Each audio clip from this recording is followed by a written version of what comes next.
Herkese merhabalar. Yanlışlıkla sıcak bir sobaya dokunduğunuzda elinizi aniden çekersiniz. Bu bir refleks. Öksürük de aynen bunun gibi bir refleks. Peki öksürüğün tehdit algısı nereden kaynaklanıyor? Birincisi mukus, yani solunum yollarındaki enfeksiyonlarından kaynaklanan balgam. Bunu temizlemek için öksürük üretiyoruz. Diğer başka neler var? Tahriş edici maddeler var. Toz var, duman var, çeşitli gazlar var. Astım olabilirsiniz, kronik bronşit olabilirsiniz. Bunlarla ilgili de bir refleks olarak öksürük oluşur. Başka mesela ilaç içersiniz, tansiyon ilacı içersiniz, ACE inhibitörleri deriz. Onlar da öksürük oluşturur. Öksürük nasıl oluşur? Önce uyaran algılanır. Yani boğazımızda bir duman geldi veya işte enfeksiyon olduk. Burada mukus birikti. Buradaki boğazımızda bir uyarı oluştu. Bu ne yapar? Beyne gider. Oradaki boğazdaki sinirler yoluyla beyne gider. Vagus siniriyle. Beyinde ne yapar? Beyin öksürük merkezini aktive eder ve refleks tepki olarak öksürük oluşur. Peki bu öksürüğü doğal yollardan nasıl keseriz? Önce 2 yol söyleyeceğim, sonra da 8 tane çözüm söyleyeceğim. Birincisi ekspektoranlar, yani balgam söktürücüler. O balgamı temizlediğimizde öksürük de gidiyor. İkincisi de antitussifler. Hani dedik ya, beyin refleks olarak oluşturuyor, öksürük merkezi var. Orayı baskılayan doğal ilaçları konuşacağız. Bu arada şunu da söyleyelim. Öksürük 3 haftadan kısa sürüyorsa buna akut öksürük denir. Daha çok işte nezle, gribal enfeksiyon gibi durumlardan oluşur. Eğer 8 haftadan uzun sürüyorsa buna kronik öksürük denir. Altta işte astım gibi, kronik bronşit gibi, gastroözofagiyal reflü gibi sebepler aranmalı. Peki öksürüğü nasıl keseriz? Birincisi bal. Balın o koruyucu kıvamı, yani yoğun viskozitesi, yoğunluğu boğazımızı kaplayarak o öksürük refleksinin oluşmasını önler. Bal ayrıca antimikrobiyal, yani virüsleri ve bakterileri öldürücü etkisi de olduğu için eğer virüslerden ve bakterilerden kaynaklandıysa onun da hastalığın da giderilmesine yardımcı olur. İkincisi okaliptus. Okaliptusun içinde okaliptol etken maddesi balgam söktürücü etkisini gösterir. Yani o balgamın parçalanmasına, yoğunluğunun azalmasını sağlar.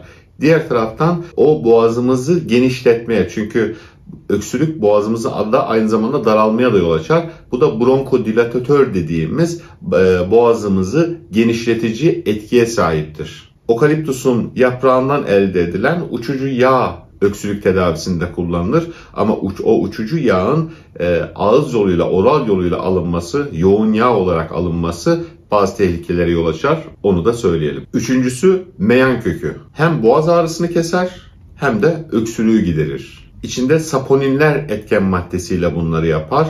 Balgam söktürücü etkisi vardır. Solunum yollarındaki iltihaplanmayı, yani ödemi azaltarak da öksürüğü kesmeye yardımcı olur.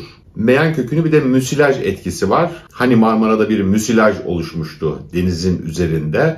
Bu da boğazımızda koruyucu bir madde olarak, yani tehlikeli değil o Marmara Denizi'ndeki gibi, ama boğazımızda koruyucu bir tabaka olarak müsilaj oluşturarak yine öksürüğü keser. Çünkü o müsilaj oluşturduktan sonra beynimizin de öksürük merkezine evet ben öksüreceğim refleksi gitmez. Ama meyan kökü ile ilgili de şu uyarıyı yapalım. Meyan kökünün fazla içilmesi potasyum eksikliğine ve kan basıncının yükselmesine neden olur. Dördüncüsü hatmi. Önce bir Barış Manço'ya kulak verelim.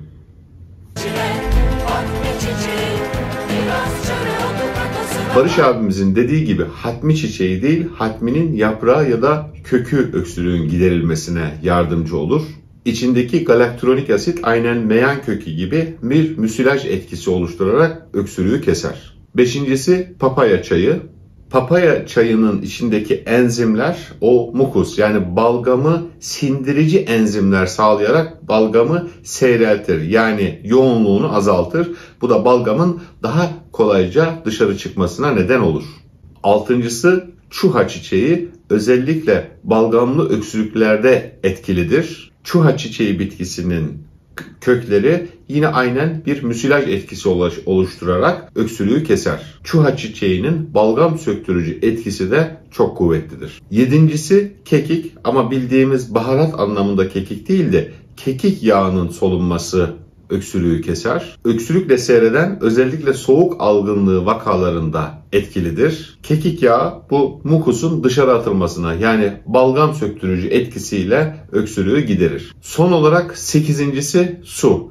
Tıp fakültesinde bir hocamın hiçbir lafını unutmam. En iyi ekspektoran yani balgam söktürücü su demişti. Su içtiğinizde de balgam söktürücü etkisi vardır. Yani hasta olduğunuzda özellikle enfeksiyon hastalıklarında zaten bol bol su içmeniz lazım.